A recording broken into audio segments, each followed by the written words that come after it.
Kenya gaa hordoftoota peejii keenya qofa isin jedhu hordoftootni viidiyoo kana agartanu namni isin agartan argaa jirtu kun nama waggaa dhibbaa oliiti.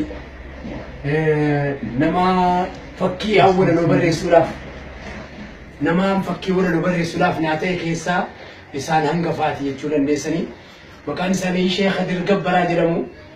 Dhaloota anitu hin dhalatin nama awwalan barreessaa ture isaan.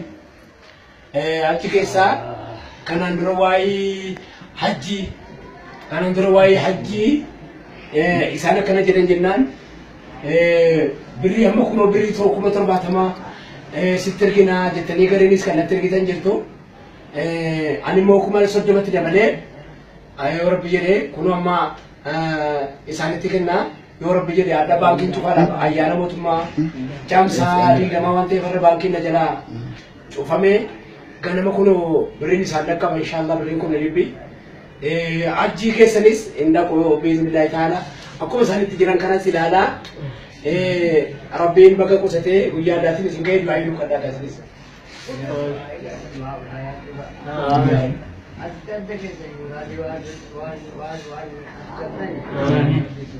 Amin.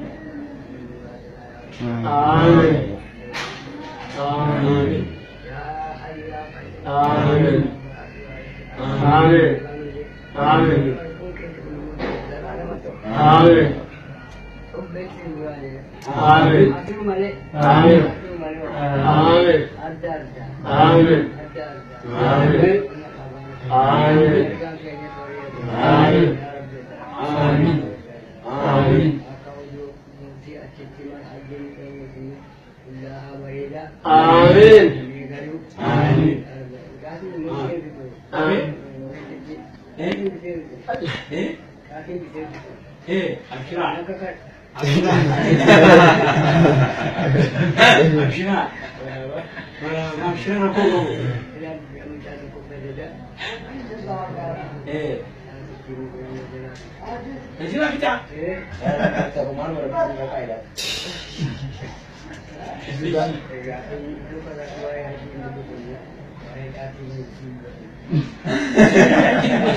Semacam wae jadi Eji.